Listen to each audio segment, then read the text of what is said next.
와 TMPRS2의 존재 하에서 이제 셀룰라르 엔도사이토시스가 일어나고, 그다음에 이제 앰플리파이드에서 다시 이제 어셈블해서 세포바로 나가는 이 라이프 사이클의 여러 단계에서 당시에 이런 약들이 듣지 않을까라고 여러 가지 시도를 해봤는데, 이 약 중에서 보시다시피 뭐 이런 약들 전혀 효과가 없다고 돼 있죠. 그래서 이 중에서 이제 렘데시비어나 토슬리즈마브나 이런 것들을 좀 쓰고 있지만, 벌써 한 1년 반, 2년밖에 안 지났는데 여러 가지 약들이 들어오고 퇴출되고 하는 그런 과정을 우리가 아주 빠른 변화들을 보고 있습니다. 예, 이거 오늘 아침에 제가 캡처한 사진이에요. 이게 우리나라는 이제 820만 명, 어제 750만인가 그랬었고, 740, 60만인가 그랬고, 미국을 보면은 우리나라의 발생 그 총 수는 한 10배 좀 안 되죠. 근데 사망률은 한 10배쯤 되죠. 100배쯤 되죠. 대략 90배. 굉장히 미국에서 초기에 그만큼 사망자가 많았다는 뜻이고, 우리나라도 이게 뭐 한 2, 3일 내로 100만, 1000만 훌쩍 넘을 것으로 예상이 됩니다. 슬픈 일이네요. 요 자료는 뭐죠? 팬데믹 전후에 이제 이식 건수 중에 이제 서울 아산병원하고 전국 자료를 보여주는 것입니다. 전국 자료고 서울 아산인데요. 2020년 팬데믹 시작하고 나서 우리 뇌사 이식은, 신장 이식이나 간 이식은 뭐 거의 같아요. 이건 뭐 갑자기 하는 일이니까 이거 조정할 수 있는 게 아니니까. 근데 리빙 도너 KT나 LT는 큰 폭으로 줄었습니다. 놀랍게도 서울 아산은 하나도 안 줄었어요. 그래서 이게 서울 아산병원에서 자기네들 자료인데, 그래서 보면 이게 기관의 경쟁력으로 생각해야 되나 이제 이런 생각도 한번 해봅니다. 신장 이식이 기본적으로 면역 억제 상태고 여러 가지 동반 질환이 많기 때문에 중증도가 심한 건 너무 당연하죠. 이거는 이제 뉴욕 데이터인데요. 뉴욕에 이제 뭐 코로나가 불어닥쳤을 때 자료 거의 첫 자료라 해도 과언이 아니랍니다. 이게 억셉트 날짜가 2020년 4월 달에 억셉트돼 있어요. 그래서 보면 그 모더레이트 시비어가 3분의 2를 차지하고 있고, ICU 입원 환자도 반 이상 차지할 정도로 너무너무 괴로웠겠죠. 아주 시비어했고, 그때 당시에 이제 MAF 같은 항대사제를 되게 중단하거나 감량했다. 그리고 여기 표시는 안 했는데 CNI는 되게 뭐 유지했다고 합니다. 중단하거나 양을 줄인 경우는 많지 않았다 하고 되게 스트레스 있습니다. 오히려 덱사를 치료를 주는 경우도 많으니까 스테로이드 보통 안 줄였다고 하고요. 이거 보면 이거는 이제 이거 이태리 데이터입니다. 그래서 이제 이거 빨간 게 이식 환자고 파란 게 이제 제너럴 파퓰레이션인데 서바이벌 레이트가 유의하게 낮았죠. 그 인펙션 자체도 더 많고 모탈리티는 3.8배가 높았다. 이제 이런 데이터가 있습니다. 계속 시버리티에 관한 얘기입니다. 리스크 팩터는 역시 이제 이뮤노서프레션, 그다음에 코모비디티가 중요하다. 코모비디티는 되게 고령, COPD, 하트 페일리어, 오비시티 이런 만성 질환이 굉장히 중요하다 이렇게 되어 있고, 그다음에 AKI도 훨씬 많이 발생한다. 예를 들어서 이제 일반인에서는 입원 환자의 7%, ICU 환자의 20%를 상회하는 인시던스를 보인 반면에 뭐 특정 집단이긴 하지만 아프리칸 아메리칸 신장 이식받은 아프리칸 아메리칸에서 무려 70%가 AK가 발생했고 16%가 투석이 필요했다. 이런 데이터가 있습니다. 그래서 리스크 팩터는 뭐 넘어가겠습니다.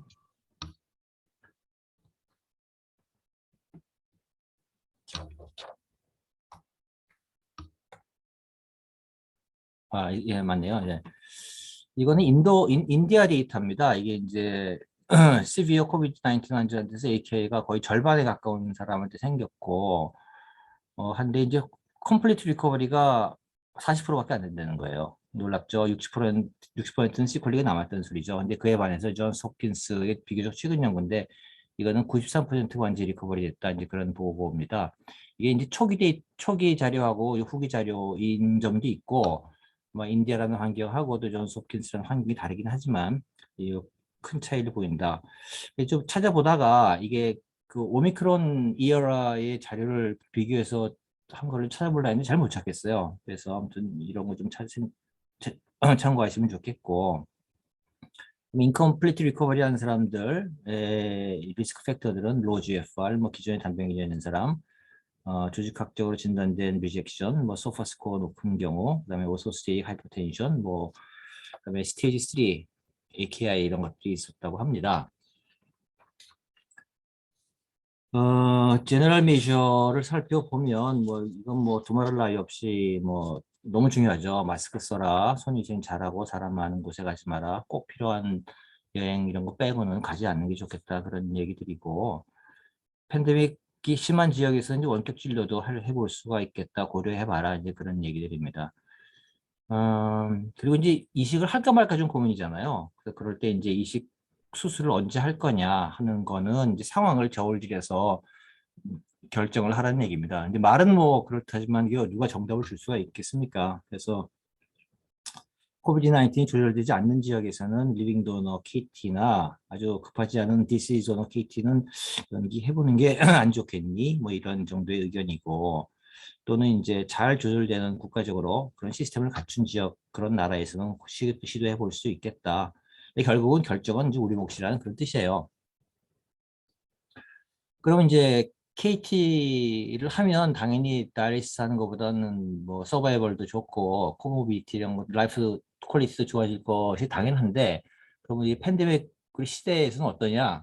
놀랍게도 뭐 이게 의견이 좀 엇갈린다는 거예요. 그 왼쪽 패널을 보면 이식 환자의 사망률이 웨이팅 리스트보다 좀 좋은 거, 예, 좋은 거고, 오른쪽은 이제 이식 환자의 사망률이 투석권보다 오히려 살짝 높은 데이터가 있습니다.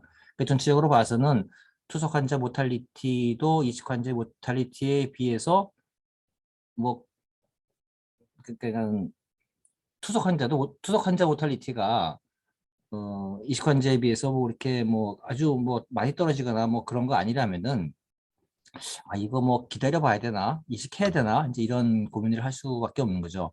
근데 오른쪽 데이터는 이 왼쪽의 데이터보다 훨씬 이게 많아요. 데이터가. 이거는 80케이스밖에 안 되는데 여기 3,000 몇백 개 되죠. 근데 이제 이식한 경우가 리스크가 좀 높았어요. 그래서 이런 거 보면 역시 결론을 내기가 쉽진 않겠다. 이런 얘기입니다. AST 홈페이지가 보면 이제 보통 작년, 금년에 업데이트된 자료들이 백신 업데이트, 뭐 오간 트랜스플란테이션 업데이트, 뭐 이런 것들이 쭉 있습니다. 이런 거를 몇 개 짜깁기 해서 봅니다. 요거 또 이제 AST 리코멘데이션이죠. 요거 이제 수요 예정자가 이제 액티브한 코비드 19을 이제 알았으면은 일단은 당장은 이식이 불가능한 것을 당연히 생각을 할 수가 있겠고, 그다음에 심텀이 사라지고 나서 이식을 당연히 해야 되겠다. 그리고 나서 이제 RT-PCR에서 음성이면은 하루 이상 뛰어가지고 2번 연속 음성이 된 다음에 이식해라. 뭐 그런 레코멘데이션이 있습니다.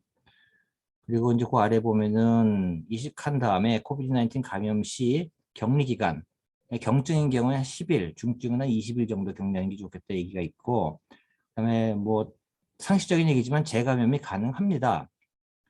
그러니까는 걸렸기 때문에 나는 이제 뭐 무적 불패야 뭐 이렇게 생각을 하는 환자들도 있는 것 같아요. 그렇지 않다. 특히 변이가 있고, 그다음에 실제로 면역 상태가 떨어지면 재감염도 충분히 가능하죠. 제 지인도 그냥 일반인인데 12월 달에 코비드 왔다가 3월 달에 또 왔어요. 그런 사람이 있는 거 보면은 확실히 재감염은 우리 현실이다 이렇게 생각할 수 있겠습니다.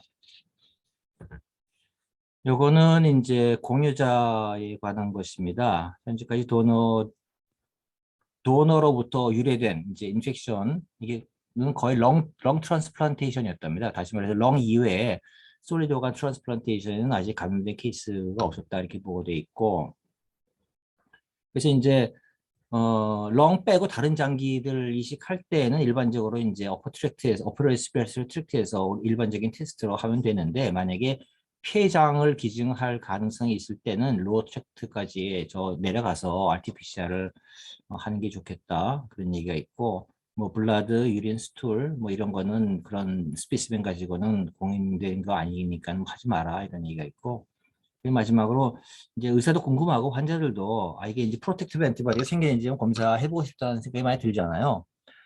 그런데 이제 확인 검사를 하기도 하는데 이게 이제 포스 포지티브도 많고 어떤 엔티바디가 뭐 프로텍티브 하고 안 하고 이런 아직 에비던스가 부족하답니다. 그래서 현재 추천하고 있지는 않다.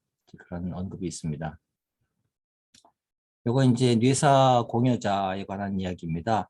이식하기 전에 72시간 전 샘플에서 RT-PCR 당연히 음성이어야 되겠고, 그 다음에 이전에 이제 코비드 히스토리가 있었던 환자, 있었던 도너에 대해서 얘기를 하면 당연히 좀 신경이 쓰이겠죠. 유념을 많이 해야 되겠는데 당연히 RT-PCR 음성이어야 되겠고 심통 없었어야 되고 코로나 확진 이후에 한 3주 21일은 지나야 되겠다. 이제 그런 얘기들이 있습니다. 근데 아직 상황이 그렇습니까? 도너가 워낙 부족하다 보니까는 RT-PCR이 양성인데 꼭 해야 되겠다. 뭐 이런 경우에는 여기 심토미 리졸브 된 상태로 최소한 3주 내지 3개월 그 사이의 기간의 환자를 아무튼 고려해 볼 수 있겠다는 얘기입니다. 3개월이 넘으면 실제로 이게 트루 포지티브일 가능성이 있고 한 걸리고 한 6주 정도는 바이럴 논 인펙티브 바이럴 쉐딩이 있을 수 있대요. 그래서 약간 여유를 둬가지고 3주에서 3개월 정도를 그 인터벌을 두고 요 사이 건 가능하지 않겠냐라고 고려해 본다 합니다.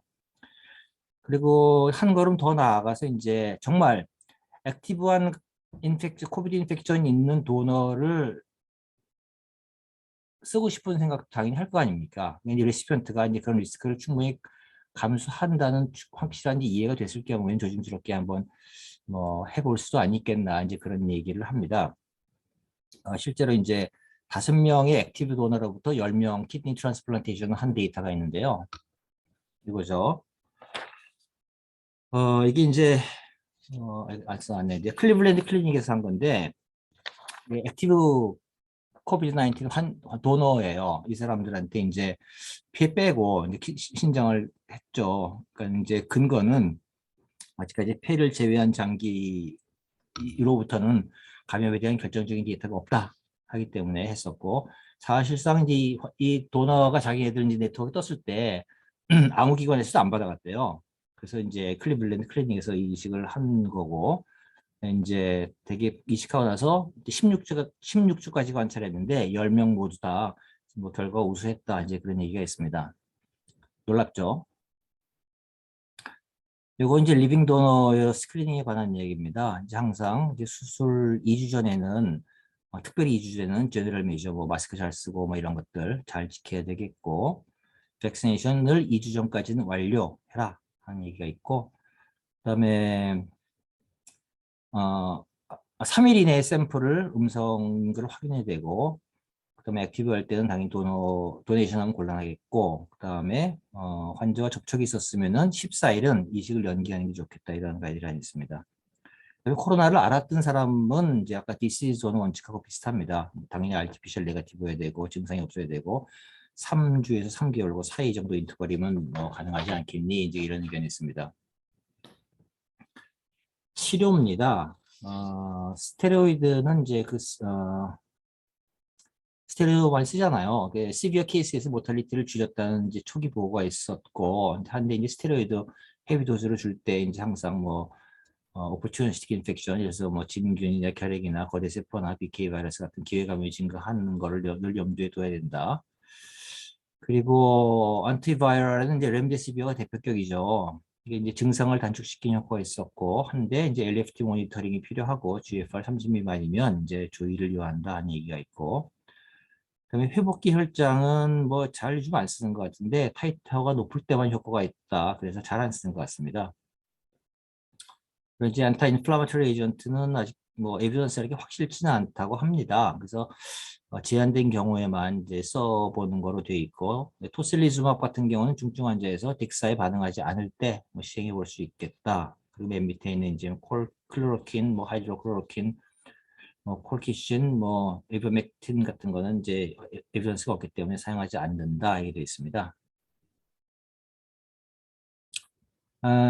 그다음에 경구약제입니다. 키포인트가 3개로 정리되어 있죠. 팍슬로비드라는 상품명으로 지금 우리나라에서 지금 공급되고 있는 니르마트릴비로 그다음에 리통아비어 같이 따로 떨어져 있어요. 약 2가지 약이 같이 나오죠. 그래서 이제 이거는 우리 이식 환자한테 실제로 이게 드러그 인텍션도 심하고 테라피우틱 드러그 모니터링, 그러니까 사이클로스포린이나 뭐 타크로 이런 레벨을 외래해서 특히 이제 환자를 집에 보내놓은 상태에서 레벨 모니터링을 하기가 쉽지 않기 때문에 이식 환자한테 사용하기가 사실상 어렵다. 이렇게 얘기를 했습니다. 그리고 몰루피라비어는 상대적으로 이거 머크 거죠. 상품명이 뭐더라? 머크 약이죠. 상대적으로 효능이 낮은 것 같고 이식 환자에 대한 평가가 별로 없답니다.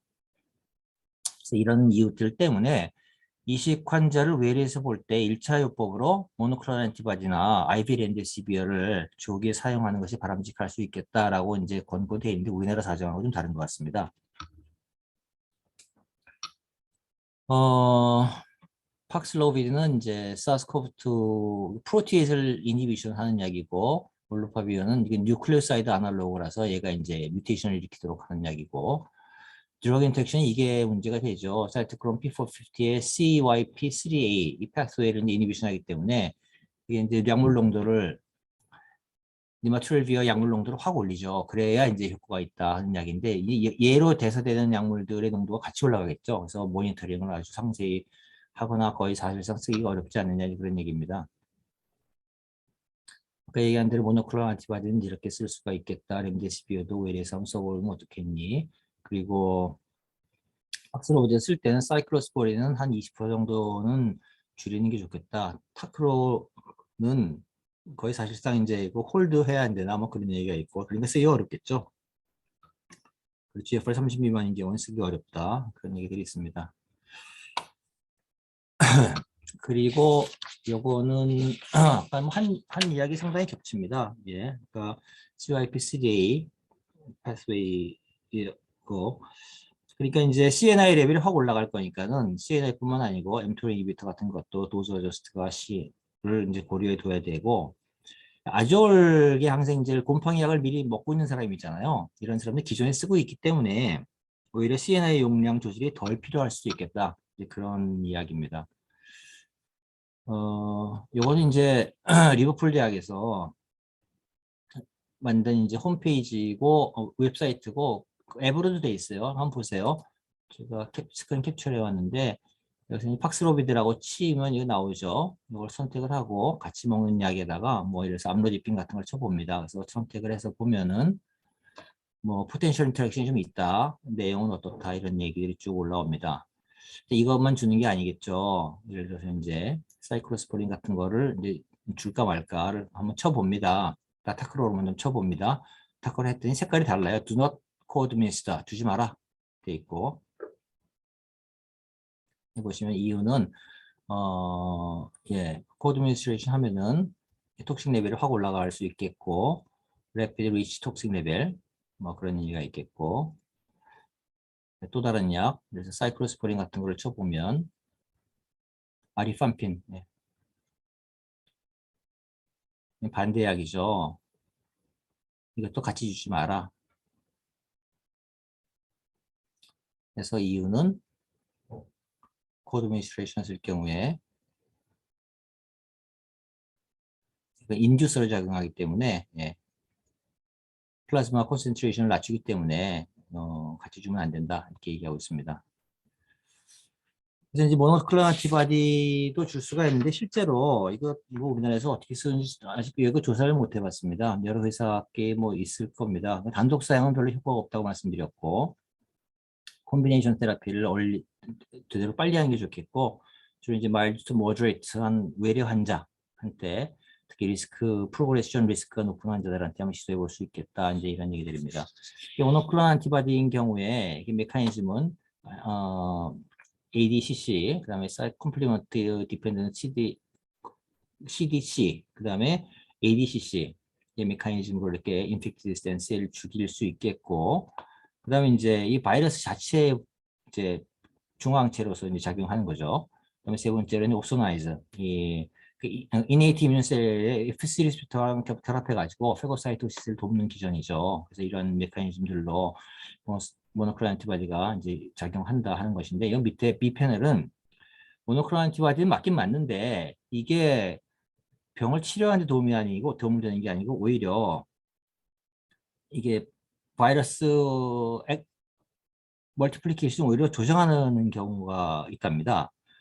오히려 이게 반대로 오히려 바이러스가 세포 내에 더 잘 들어갈 수 있게 하거나 이게 액티베이션 돼갖고 사이토카인 스톰을 유발시키는 얘가 실제로 있었대요. 그래서 개발 단계에서 퇴출이 됐다고 합니다. 백시네이션 에피커시는 이제 당연히 이제 포스트 트랜스플란테이션보다는 프리 트랜스플란테이션 때 주는 게 좋겠죠. 뭐 근데 이제 리투키발 줬다든지 뭐 이런 이제 ATG를 줬다든지 하면 당연히 엔티바디 리스폰스가 당연히 낮을 거고. 그렇지만 이제 중요한 말은 엔티바디 리스폰스가 약하다 하더라도 그 바이러스 스페시픽 T셀 레스폰스를 보이는 경우가 자주 있기 때문에 이 레스폰스가 약하다 하더라도 효과가 없다고 단정 지을 수 없다. 그러니까 줘라 라는 얘기입니다. 실제로 UK 리지스트리 데이터죠. 이게 봤더니 백신이션 한 사람이 인펙션이 51대 0.3 현저히 떨어졌고 사망률도 한 반 정도로 떨어진 거를 봐서는 이게 항체가 생기고 안 생기고 그거 이외 그거를 뛰어넘는 뭔가 이제 효과가 있는 것으로 보인다 이제 그런 얘기들입니다. 그래서 아무튼 이식환자한테 상치 생기겠어? 뭐 이렇게 너무 소극적으로 생각하지 말고 결국 적극적으로 권장해서 줘라 하는 얘기입니다. 이거는 뭐 흔히 들은 얘기 다양한 이런 컨스티튜셔널 심텀들이 있고 알레르직 심텀들이 상당히 많이 있는데 이게 뭐 이제 어떤 환자는 난 무슨 알레르기가 있어요, 뭐 무슨 알레르기가 있어요, 난 맞기 싫어요 이렇게 얘기를 하는데 그런 것과는 별로 관계 없이 맞는 게 좋다 이제 그런 얘기입니다. 뭐 마이오카르디스 이런 거 잘 올 수 있다 이런 많이 들으셨을 거예요. 넘어가도록 하고요. 그리고 이제 요거는 1월 달에 업데이트된 백신 FAQ를 이제 몇 개 정리해서 말씀드릴게요.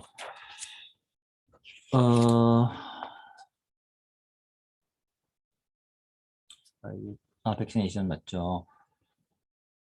방금 전에 얘기했다시피 이제 사스코브2에 대한 예방 접종을 하면 항체 생성 반응과 관계없이 임상 질병의 그 중증도를 예방하거나 확 감소시킬 수 있기 때문에 그 항체 생기는 거 안 생기는 거 생각하지 말고 강력히 예방접종을 권장한다. 이게 1번이고, 두 번째로는 이제 관련된 이식과 관련된 모든 사람들은 다 맞아라. 이식에 기다리는 사람, 또 받은 사람, 그다음에 기증자, 또 가족, 간병인 이런 사람들 전부 다 예방접종해라 하는 얘기고, 그다음에 세 번째로는 이제 가장 최근 백신 접종 받은 후에 28일 후에 3차 접종을 권장한다는 얘기가 있고, 이거 나중에 좀 이따 얘기할게요.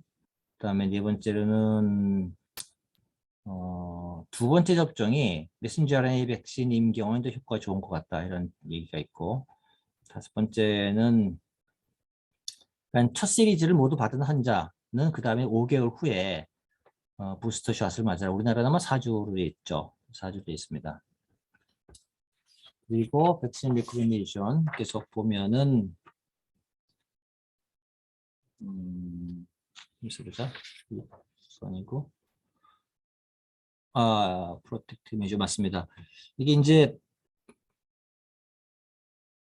그 프로텍트 메저 그러니까는 뭐 사회적 거리두기니 뭐 이런 거 지속적으로 잘 해야 되겠다는 얘기들이고, 7번 보면 이제 완치성 환자는 증상이 해소되고 격리 기간이 종료된 후에 맞아라. 예방 접종을 해라. 네, 8번 보시면 이거 중요한 얘기죠. 이식 전에 예방 접종을 해야 되는데 이상적으로는 이식 최소 2주 전에는 백신 이제 풀 시리즈를 다 컴플리션 하는 게 좋겠다 하는 얘기고, 9번 보면 이식 후에 맞는 사람 보통 이제 1 내지 3개월 후에 맞는 것을 권장한다고 합니다. 이게 이제 이뮤노서프레션 세게 한 사람 좀 늦게 맞을 거예요. ATG 맞은 사람하고 바실릭스만 맞은 사람하고 다를 테니까요. 10번 보시면 엔티바디 리스폰스가 뭐 있는 거 없는 거 궁금하긴 하지만 그거 뭐 굳이 레벨을 체크할 필요까지는 없겠다 하는 얘기고, 11번 백신 접종할 거니까 뭐 면역 억제제 좀 줄여야 되나 이런 고민하지 말고 그냥 맞아라 뭐 그런 얘기입니다. 그래서 이제 이거는 네, 복지부에서 고시한 건데 2월 달에 고시된 건데요. 이제 3회 접종 완료일부터 4개월, 아까는 5개월 되어 있는데 4개월부터 추가 접종 받기를 권고한다 이렇게 되어 있습니다. 그 다음에 임무스프레시 테라피. 네, 이거 코로나에 걸린 사람에 대해서 잠깐만요. 코로나에 걸린 사람에 대해서 이제 생각해 보면은 면역 억제제는 이제 최근에 리젝션이 있었던 사람은 어렵지만 리젝션이 없었던 사람은 면역 억제를 좀 줄이는 게 좋겠다. 두 번째로는 이제 MAF를 줄이거나 이제 끊는 게 일차적인 조치이겠고, 그 다음 옵션으로는 CNI를 뭐 끊지 말고 아마 감량 정도는 해볼 수 있겠다는 얘기고, 세 번째는 스테로이드는 대개 유지한다. 중증 환자 덱사까지 쓰기도 하니까. 이제 크게 두 번째로는 예방 접종을 위해서 면역 제제를 줄일까 이제 이런 고민을 할 수 있는데 그럴 필요는 없겠다. 특히 이제 뭐 MAF가 이제 B셀 프롤리퍼레이션을 억제하니까 그걸 좀 줄여볼 수 있을까? 그렇게 고민들을 많이 했답니다. 근데 실제로 중단할 필요는 없겠다는 게 뭐 이제 리코멘데이션이고요. 그다음에 이제 거의 끝나갑니다. 인덕션 테라피 어떻게 할 것이냐 하는 얘기입니다. 이게 이제 SRTR, Scientific Registry of Transplant Recipient, 이게 미국에서 한 7만 명 가까이를 조사를 했어요. 팬데믹과 이제 프리 팬데믹하고 비교해서 조사를 했는데, ATG는 팬데믹 시대엔 당연히 적게 썼죠. 뭐 겁나니까. 근데 리젝션 적게 쓰니까 리젝션은 좀 올라갔다는 얘기였습니다. 근데 역시 이제 ATG 사용한 군에서 리젝션을 적었고 당연히. 근데 모탈리티는 안 쓴 군과 쓴 군 별로 차이는 없었대요. 그다음에 스테로이드 위주로 한 경우하고 그렇지 않은 경우와 비교해 봤더니 사용 빈도가 뭐 비슷했다. 뭐 그런 결과가 있습니다. 그러니까 결과적으로 얘기를 좀 간략히 얘기를 종합해서 하면 ATG를 쓰면 역시 리젝션은 좋았고 리젝션은 역시 낮았고 사망률은 비슷한 걸 같다. 그러니까는 너무 기죽지 말고 씩씩하게 쓰자 하는 그런 분위기로 얘기를 하고 있어요. 이거는 이제 이게 마운트 사이나이 겁니다. 이게 맞네요. 마운트 사이나이에서 이게 케이스가 한 30개밖에 안 되긴 하지만 이게 이제 중요한 거는 ATG 주면은 이제 리포페니아 오잖아요. 그 4주 때 이제 리포페니아 300개 미만인 경우에는 9명 중에 4명이 그 코로나가 발생했답니다. 그리고 600개 미만이면 CMV 리스크도 높았다. 그래서 여기서 강조하고 있는 거는 이제 ATG를 팬데믹 환경에서 ATG를 쓸 때는 꼭 A absolute lymphocyte count를 꼭 체크해라. 그리고 이게 400개 미만으로 떨어지면 위험한 거니까 굉장히 주의해야 되고 이럴 때는 이제 MF 같은 거 일시 감량해보면 어떻겠냐 이제 그런 제안을 하고 있는 거죠. 요거는 다른 스타디인데 이거 팬데믹 시대와 전후, 그 프리 팬데믹 때는 이제 이렇게 ATG를 이렇게 줬어요. 케이주당 4내지 6mm, 팬데믹 시대는 3내지 4, 모더레이트 리스크에는 2내지 4, 그래서 1내지 2 감량해 줬답니다. 근데 보면 엄청나게 많이 줬죠. 우리 줄 때 보통 뭐 1.5가 기본적인 도수고 줄여줄 때는 1mg, 케이지당 1mg밖에 안 주는데도 뭐 림프펜이 오고 하잖아요. 그래서 와, 어마무시하게 많이 줬네 이런 생각을 하고 있습니다. 근데 결과는 좀 줄여줬더니 DGF가 좀 늘었대요. 근데 DSA가 늘어나진 않았고 약 줄이니까 CMV나 BK 바이러스는 줄었다. 그래서 그렇다면은 저용량도 한번 적극적으로 생각해 볼 필요가 있지 않겠나 이제 그런 얘기입니다. 그래서 이제 요약이라 하면 팬데믹 이어 때 이식하는 거 겁나잖아요. 그러니까 이제 스트릭트 컨트롤 시스템이 잘 되어 있는 환경에서 조심스럽게 하는 게 필요하겠다 하는 얘기고, KT를 하면 다이리스보다 확실히 좋냐? 이거 아직 좀 논란이 있대요. 근데 이 데이터가 나왔을 때는 이제 오미크론 환경이 아니고 그 전 환경 때 나온 데이터였거든요. 그래서 최근 걸 찾아보려더니 잘 못 찾겠더라고요. 누가 혹시 보시면 좀 얘기해 주시기 바랍니다. 그리고 이제 액티브한 코비드 19 환자한테서 다른 장기, 폐장 이외의 다른 장기를 쓰는 건 가능하겠다. 그리고 이제 프리벤션은 역시 제너럴 미셔가 중요하고 백시네이션 2주 전에 완성하고 나서 이식을 해라. 그리고 KT 하고 나서 1 내지 3개월 있다가 백시네이션 하는 게 좋겠다는 얘기고, 이뮤노 서프레션은 이제 MF 같은 거를 줄이는 게 1번이고 그 다음에 CNL 줄여보는 것. 그 다음에 이제 ATG는 감량에 있어서 올 수 있겠고 역시 림포페니아를 조심해라. 그 다음에 이제 치료는 외래에서 우리 뭐 저기 팍스로비드 주기가 관계가 있고 해서 콤비네이션해서 모노클로널 안티바디 이런 거 줄 수 있겠고 덱사렘데시비어 시비어한 경우에 쓸 수 있겠다 하는 정도입니다. 예, 제 발표 여기까지입니다. 뭐 질문이나 코멘트 부탁드립니다. 예, 교수님 발표 감사드립니다. 질문이나 코멘트 부탁드리겠습니다.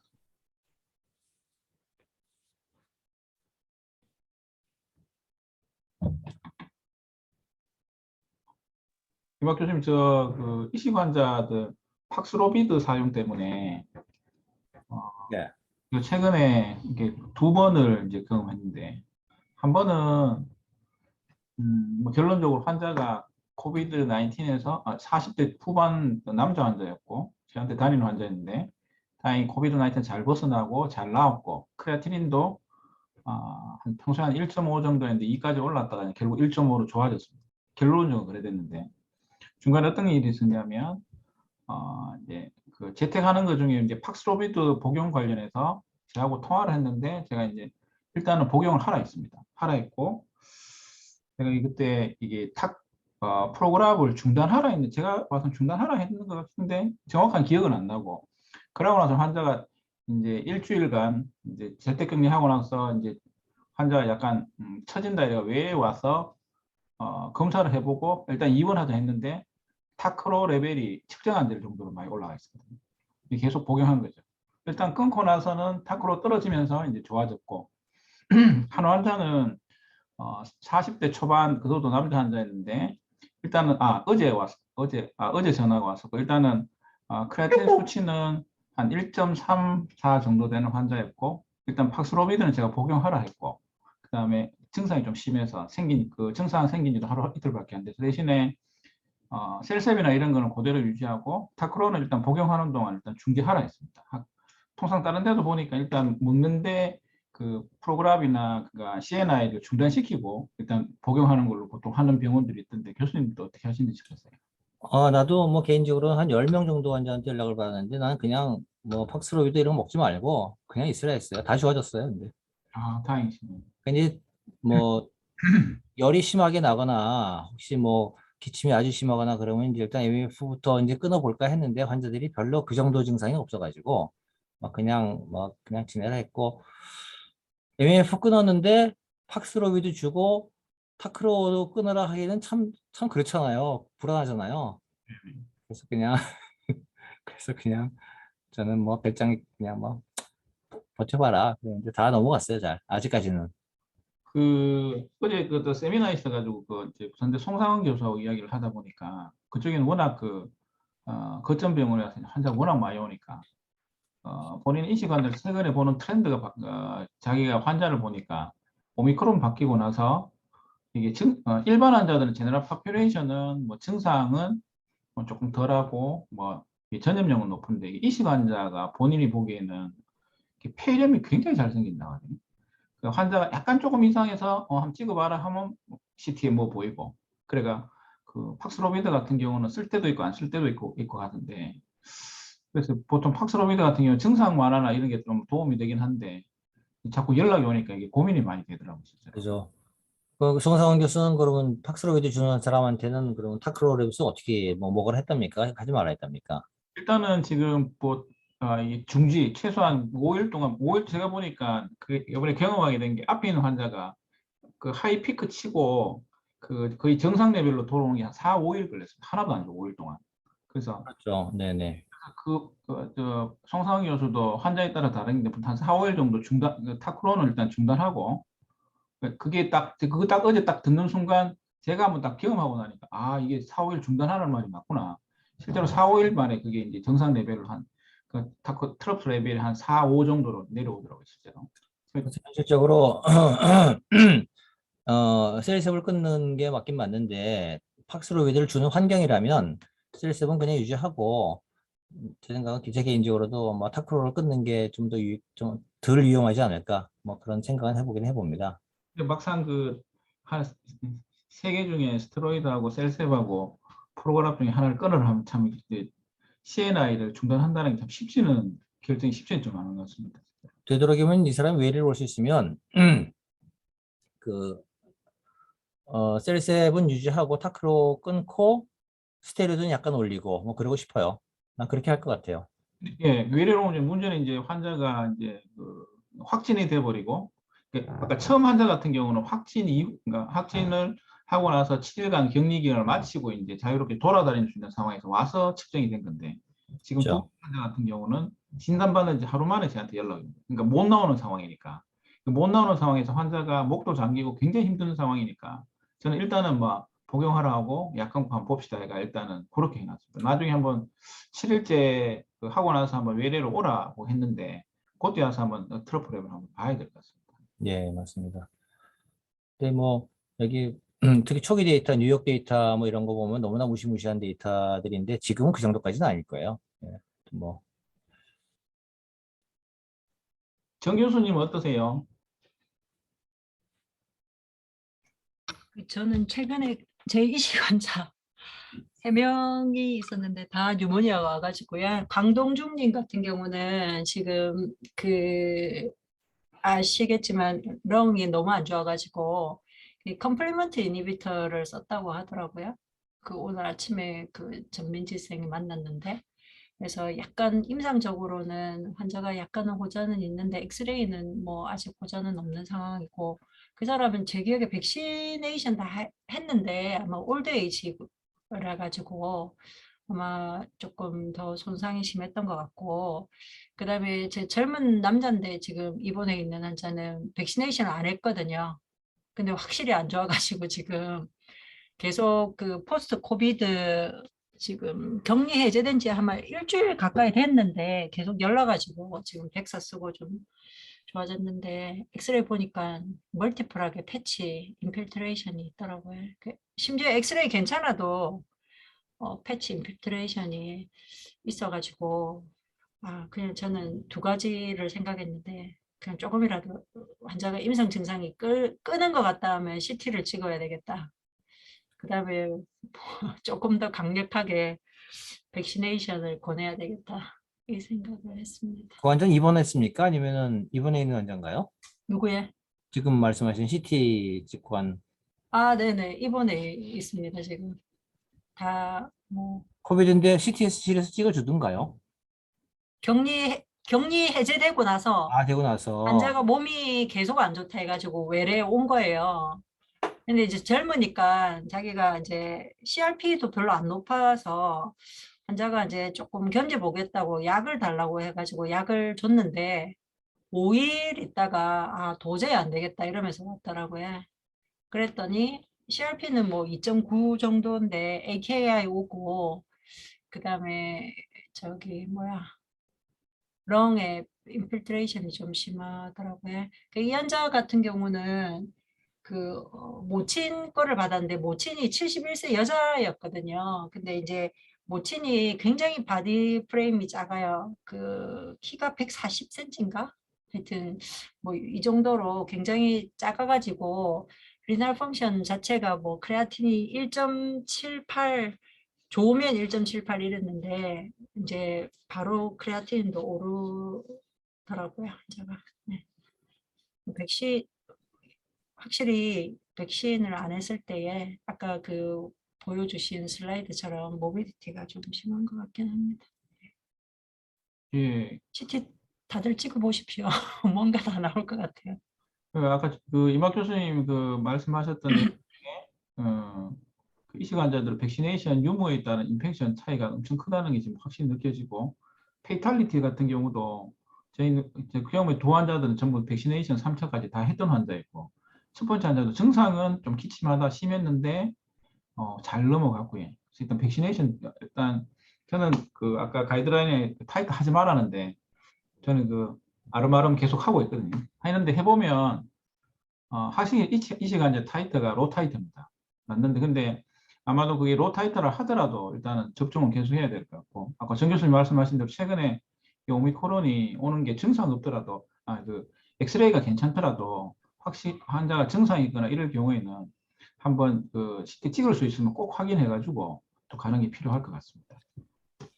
뭐 그 엔티바디에 대해서는 do not이라는 표현을 쓰긴 했는데 뭐 금기 사항은 아니고 뭐 굳이 해서 괜히 비용을 쓸 필요 있겠냐지 그런 분위기였어요 내용이. 맞습니다.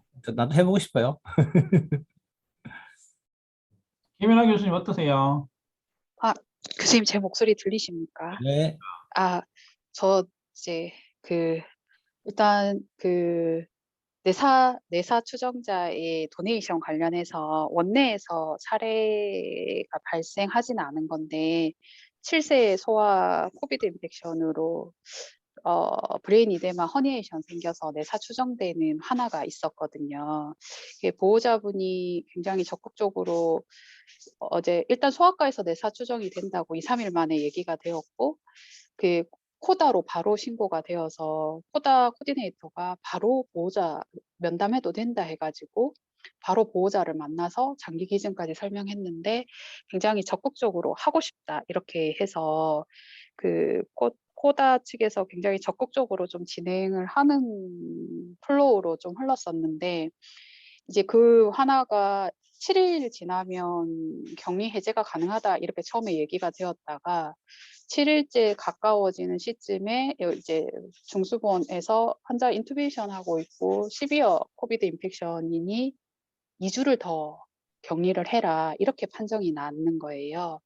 그러면서 과연 이거를 진행할 수 있느냐 없느냐 하면서 굉장히 얘기가 많이 오고 갔었거든요. 근데 이제 코다 이제 감염내과 코다의 측에 감염 자문을 받으시는 감염 선생님 이제 저한테도 연락이 왔었는데 자료를 이것저것 찾아보니까 이막 교수님께서 이렇게 보여주신 대로 이제 그런 내용들이 있어서 일단은 환자가 MPCU에서 일반 ICU로 워드아웃을 해야 그 다음 진행이 가능하겠다. 사실 그렇게 워드아웃을 해도 이 코비드 인펙션에서 완전히 벗어났는지 우리가 확신할 수가 없어서 장기 기증까지는 고민이 된다. 이렇게 답을 줬었는데 일단은 뭐 코다 측에서도 이것저것 알아보다가 결국 그 감염 자문하여서 격리되어 있는 기간 동안은 어쨌든 인펙션의 한가운데 있는 상황이기 때문에 뭐 적절하지 않겠다. 그 다음에 워드아웃해서 뭐 진행을 한다고 하면 RT-PCR이 음성이면 좋겠으나 음성이지 않은 상태에서 수술을 진행한다 하면 코비드 인펙션 환자의 수술에 준해서 준비를 해서 수술을 하는 게 뭐 좋겠다. 뭐 이런 정도의 코멘트를 해줬다 하더라고요. 그래서 결국 그 하나가 아직 워드아웃을 못하는 상태고 컨디션은 계속 안 좋아져서 워드아웃을 한 때까지 못 버티지 않겠냐 이러면서 이제 어느 정도 종결이 된 케이스가 하나 있었고 이것 때문에 그러면 국내에서 내사자 발생 시에 코비드 인펙션과 관련된 내사자가 있었느냐 사례를 좀 찾아봤는데 지금까지는 딱 사례가 한 케이스가 있다고 하거든요. 근데 그 사람은 코비드 인펙션으로 재택 어쨌든 환자가 증상이 심하지 않아서 병원에 입원한 케이스는 아니었고 그리고 이제 격리 해제되고 난 이후에 2, 3일 뒤에 림포마로 인한 이제 어쨌든 그런 걸로 인한 림포마인가? 림포마는 아니고 어쨌든 머리 쪽에 브레인 메스, 말리그넌시는 아니었던 브레인 메스로 관련된 내사로 얘기가 돼서 환자가 이식을 진행을 한 케이스가 딱 한 사례가 국내에서는 있다고 이렇게 얘기를 하더라고요. 근데 그 환자가 인펙션에서 해결된 이후에 얼마 만에 했는지 그 다음에 하고 나서 이제 경과가 어떤지 이런 건 자세한 정보를 받을 수가 없어서 그냥 사례가 한 사례 있다 정도만 국내에서는 이렇게 얘기를 들었습니다.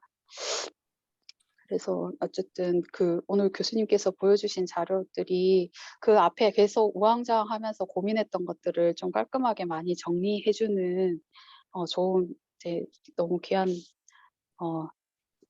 강의셨던 것 같습니다. 감사합니다. 네, 감사합니다. 선생님 아까 10명 그 내사 이식했다는 거요. 그거는 그런 얘기가 그냥 예. 이 그 환자들이 뭐 다 3주 지났던 환자들인가요? 그 팔로우 기간이 번호가? 4개월이었죠 아마? 잠깐만요. 아니 도너가 인펙션 감염된 지가 3주 지났던 케이스. 아니 코비드 인펙션 상태라고 액티브한 코비드 액티브 예. 액티브한 상황에 도너를 했다는 건가요? 예. 롱 이외의 장기로 트랜스미션 된다는 증거는 아직은 없다. 이제 그런 근거로 해서 그냥 한 거래요. 예. 실제로 지금 아까 교수님 말씀하신 그 문헌이 그 의미가 있는 게 그 지역에서 실제로 했었고, 다른 미국의 주요 병원에서도 지금 그 도너가 액티브 코비드-19 상황 인펙션을 하더라도 그냥 한답니다. 하고 나서 데이터가 지금 요거는 14였는데 동부 쪽 같은 경우는 한 3, 40내 이상 이 모아보면 그 실제로 하고 나서 레시피언트한테 인펙션이 생긴다든지 전혀 없고, 그다음에 그 그래프트 펑션을 이런 것도 일반 이식할 때와 차이가 없어서 그 도너가 코비드 19 액티브한 인펙션이 있다 하더라도 지금은 미국 쪽에서는 계속 진행하는 분위기랍니다. 있어도. 근데 아까 그 교수님 이거 말고 그 앞에 보면은 도너의 레코멘데이션이 아까 21일에서 90일 90일. 이후 이렇게 돼 있으니까 예. 그래 놓으니까 아마 우리나라 지금 코노스 질본에서 3주는 있어야 된다 이렇게 말한 것 같네요. 네, 예, 네, 그렇죠. 이걸 그런 것 기술한 같습니다. 거고요. 네. 그 요 밑에 이제 요 액티브 이거는 이제 이런 거 다 무시하고 막 그래도 할란다 이제 이런 상황이 다르죠. 예, 예. 아까 말한 뭐 이게 만약에 의료진에서 그 하고자 하는 의지만 있으면 결국 서전들이나 이게 방호복을 제대로 수술을 해야 되니까 그 과정들이 참 쉽지 않을 것 같고, 실제로 이식이 진행됐을 때 레시피언트한테 뭐 미치는 영향이 이런 거는 굉장히 거의 없다시피 해서, 그러니까 수술을 이제 서전들이나 이 결정을 어떻게 하느냐에 달리는 것 같습니다. 사실 우리 마취과에서도 적극적으로 또 뭐 액티브 코비드 페이션트를 수술하잖아요, 지금. 부득이한 경우에 뭐 다 하니까 또 뭐 우리도 뭐 학회에서 이렇게 뭐 해볼 수 있겠다라는 가이드라면 나오면 우리도 뭐 해볼 수는 있겠나 이런 좀 너무 앞서가나. 아직까지 그 대한이식학회는 관련해서는 지금은 아마 그냥 AST 자꾸 따르는 걸로 나와서 공식적으로 말은 안 하는 것 같고, 뭐 저희가 한다 하면 뭐 할 수는 있는데 이제 부담이 좀 되는 거죠, 실제로. 이시카크에서 조금 이런 가이드라인 내줄만 한데 전혀 아직은 없더라고요. 그래도 심장학회 대단하다 이런 생각 좀 들긴 들고. 그래서 우리 전공의 선생님이나 전임희 선생님, PK 선생님 혹시 질문 있으신가요?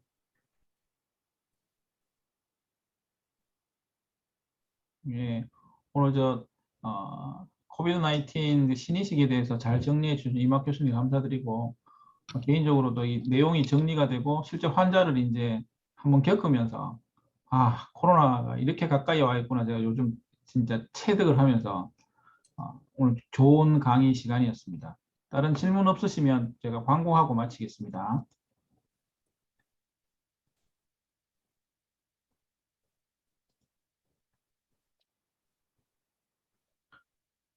다음 주에는 우리 김향연 선생님 발표 예정이시고 오후 1시에 일단은 온라인에서도 뵙도록 하겠습니다.